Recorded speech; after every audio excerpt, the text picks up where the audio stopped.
হৃদয়কে দে যায়, মনকে দে যায়, প্রাণকে দে যায়, হৃদয়কে দে যায়।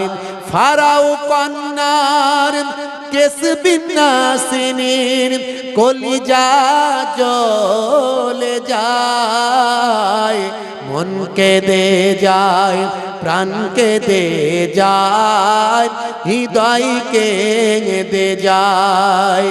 দিন রাত সব এক হয়ে যায়, তবু সে আল্লাহ প্রেমী রয়ে যায়। দিন রাত সব এক হয়ে যায়, তবু সে আল্লাহ প্রেমী রয়ে যায়। বলুন না সুবহানাল্লাহ, জোরে হবে না? এমন সময় জালেম ফেরাউন কি করলো? প্রথমে ভাই আমার বিষাক্ত সাপ, ভয়ঙ্কর সাপ, ভয়ঙ্কর বিছে তার শরীরের উপর ছেড়ে দেয়া হলো, হাত পা বেঁধে শুইয়ে দেয়া হলো। এখনো সময় আছে, আমাকে আল্লাহ বলে মানো।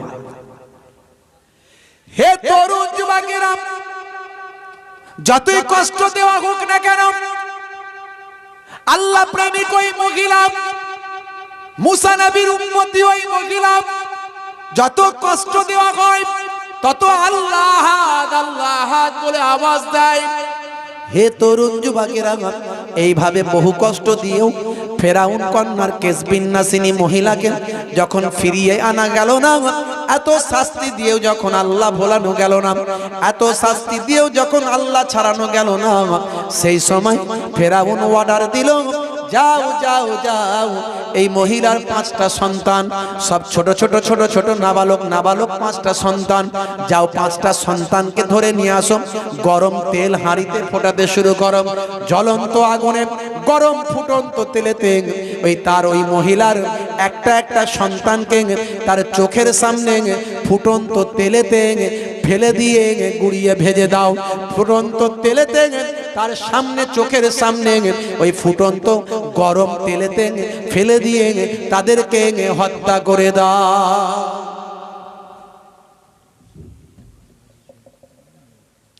ভাইরা আমার, মানুষজনের একটু ভিড় জমে যাচ্ছে, তো লোকজনের বসার একটু অসুবিধা হচ্ছে।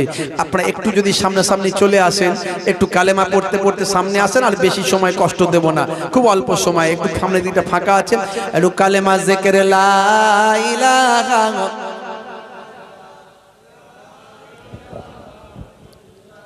একটু সামনের দিকে এগিয়ে আসেন।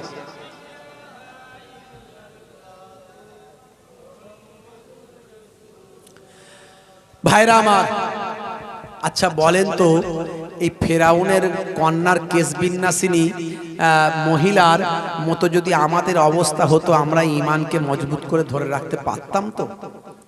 একটু বুকে হাত দিয়ে বলুন তো দেখি। মাঝে মাঝে দেখেন না, এই ভারতের জমিনেতেও মাঝে মাঝে আমাদের ঈমানের পরীক্ষা চলছে। এই দাঁড়ি ধরে একটা ভিডিও ভাইরাল হয়েছিল, দেখেছেন? দাঁড়ি ধরে বলছে বল আবু বলে একটা ধর্মীয় স্লোগান দিতে বলছে, যদি না দিস এখনই হত্যা করে ফেলবো, ভয়ে ময়ে স্লোগান দিচ্ছে না, দেয়নি? তাহলে আমাদের জন্য কঠিন পরীক্ষার দিন আসছে। আমরা ঈমানটাকে কেমন ভাবে মজবুত করে রাখবো সেটা নিজেদের ব্যাপার। অনেকে ভাই আমার ঈমানকে নষ্ট করে ফেলছে। মুসলমানের ছেলে দেখবেন, যাতে মুসলমানের ছেলে বলে চেনা না যায়, তার জন্য দাঁড়ি রাখতে চায় না, মোটা মোটা গোঁফ, হাতে বালা, বুঝতে পারছেন? হ্যাঁ, কানে দুল, হ্যাঁ ভাইরা আমার, তাদের মতো পোশাক আশাক, এমন চেহারা করে ঘুরে, আবার নামটাও বদলে দিয়েছে। কি নাম রে? বলছে আমার নাম যদু। কি নাম? বলছে আমার নাম কেলটু। কি নাম? বলছে আমার নাম পল্টু। কি নাম? বলছে আমার নাম লেলু। সর্বনাশ করেছে। এ কি নাম রে ভাই? তুমি মুসলমানদের ছেলে নাকি? বলে হ্যাঁ, আমি মিলাদুন নবীতে যাই, আমি জুম্মার দিনে নামাজ পড়তে যাই। তাহলে এরকম নাম কেন? ওই হুজুর মডার্ন যুগ তো, বুঝতেই পারছেন। তার মানে নামটাও বলতে লজ্জা পায়। তাহলে ঈমানের অবস্থা কোন জায়গায় পৌঁছে গেছে বুঝতে পারছেন? মুসলমানের ছেলে দুটো করে নাম, একটা কেলো কেলো আর একটা নাম হচ্ছে সলিমুদ্দিন, একটা লালু একটা নাম হচ্ছে জলিমুদ্দিন। বলে কিরে ভাই? বলে যেখানে যেমন আমি সেখানে তেমন তাই। বলে তার মানে? বলছে লালবাজারে গিয়ে বলি আমার নাম কেলো ভাই, আর শ্যামবাজারে গিয়ে আমার নাম লালু ভাই, আর যখন আমরা রাজাবাজারে যাই তখন আমার নাম সলিমুদ্দিন হয়ে যায়। যেখানে যেমন আমি সেখানে তেমন চালাই। রাগ করবেন না। তাহলে ঈমানটা আমাদের কোন জায়গায় পৌঁছে গেছে একটু বুকে হাত দিয়ে ভাবুন। আল্লাহর দরবারে নাজাত পাবো তো? হে তরুণ যুবকেরা, হে আমার বন্ধুরা, শুনে রেখে দিন বাবা, জেনে রেখে দেন। হে মুসলমান, একটুখানি লক্ষ্য করুন বাবা। এমন সময় দেখতে পাওয়া যায় ফেরাউন কন্যার কেস বিন্যাসিনী মহিলার 5টা সন্তানকে ধরে নিয়ে আসা হলো। ফুটন্ত তেল গরম করা হলো। বড় হাঁড়ির মধ্যে দেখছির মধ্যে ভাই আমার টকবক টকবক করে তেলকে ফুটানো শুরু হলো। সেই সময় ফেরাউন কন্যাকে, ভাই আমার ফেরাউন কন্যার কেস বিন্যাসিনী মহিলাকে বলা হলো, এখনো সময় আছে, দেখো তুমি যদি আমাকে আল্লাহ বলে না ডাকো, আমাকে আল্লাহ বলে না মানো, মুসার আল্লাহকে যদি ছেড়ে না দাও, তাহলে তোমার এই সন্তানগুলোকে দেখছো একটার পর একটা ফুটন্ত এই তেলেতে বাবা ডুবিয়ে দেওয়া হবে। মুহূর্তের মধ্যে শরীরের গোস্ত পোস্ত সব গলে পুড়ে শেষ হয়ে যাবে, ভাজা হয়ে যাবে, হাড় হাড্ডিগুলো ভেজে উঠবে। এখনই সময় আছে, দেখো এখনো কি তুমি আমাকে আল্লাহ বলে মানবে? কঠিন পরীক্ষার মধ্যে পড়েছিল বাবা। হে জওয়ান যুবকেরা, হে আমার বন্ধুরা, শুনে রেখে দিন বাবা, জেনে রেখে দেন। ফেরাউন কন্যার ইমানের মজবুতি বেড়ে গেল। এত শাস্তি, এত জুলুম, এত অত্যাচার, আজকে আমার ইমানের পরীক্ষা। এ সময় যদি আমি হেরে যাই, আমার লাইফটা বরবাদ হয়ে যাবে। এই দুনিয়া হলো ক্ষণস্থায়ী, পরকালটা হলো চিরস্থায়ী। আমার আল্লাহ কোরআন মাজিদে জানিয়ে দেন, বাল তুসিরুনাল হায়াতাদ দুনিয়া ওয়াল আখিরাতু খায়রুন ওয়া আবকা। এই দুনিয়ার মানুষ শুনে রেখে দাও, এই দুনিয়া হলো তোমাদের জন্য ক্ষণস্থায়ী, এখানকার জীবন জিন্দগিটা তোমাদের জন্য হলো অস্থায়ী। এখানে খুলিয়া শিশু বলে, শিশু বলে কেদো না মা, জান্নাত দেখিতে পাই গো, জান্নাত দেখিতে পাই গো। অবশেষে দুধের শিশু তার থেকে নিল কারিয়া, শিশুর জবানই তখন খোদা দিলেন খুলিয়া।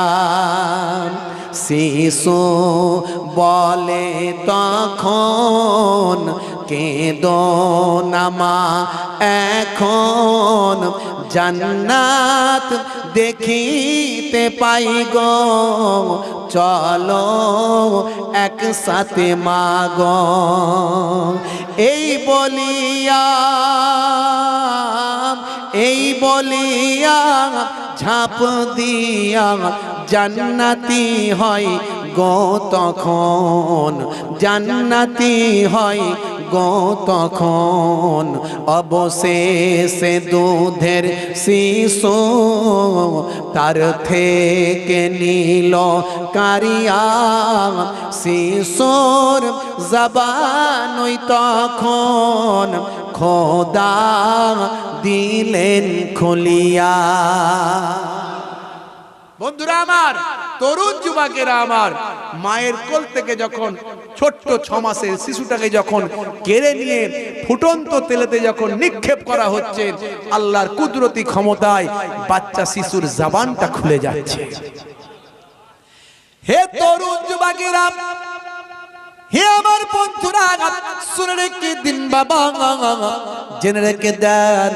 হে মুসলমান, ছোট্ট বাচ্চা শিশুরা সেই সময় বলেছিল, মাগো মা, ও মা চিন্তা করো না, ও মা, আমি জান্নাত দেখতে পাই, আমি জান্নাত দেখতে পাই, মাগো চিন্তা করো না, এসো এসো, এই ফুটন্ত তেলেতে ঝাঁপ দিয়ে দাও, আল্লাহর জান্নাত তোমার জন্য অপেক্ষা। এমন কথা শুনে মা বেটা একসঙ্গে দুজনই ফুটন্ত তেলে ঝাঁপ দিয়ে শহীদ হয়। হে তরুণ যুবকেরা, হে আমার বন্ধুরা, হে আমার মুরব্বিয়ানেরা, শুনে রেখে দিন বাবা, আল্লাহর নবী, আখিরি জামানার পয়গম্বর, জগতের শেষ নবী, আপনার আমার বিশ্ব নবী, নূর নবী, জনাবে মুহাম্মদুর রাসূলুল্লাহ সাল্লাল্লাহু আলাইহি ওয়াসাল্লাম যখন মেরাজে যাচ্ছিলেন বোরাকে চড়ে, ভাই আমার বোরাকে চড়ে মক্কা শরীফ থেকে উম্মে হানির ঘর থেকে যখন মেরাজে যাচ্ছিলেন, আপনাদের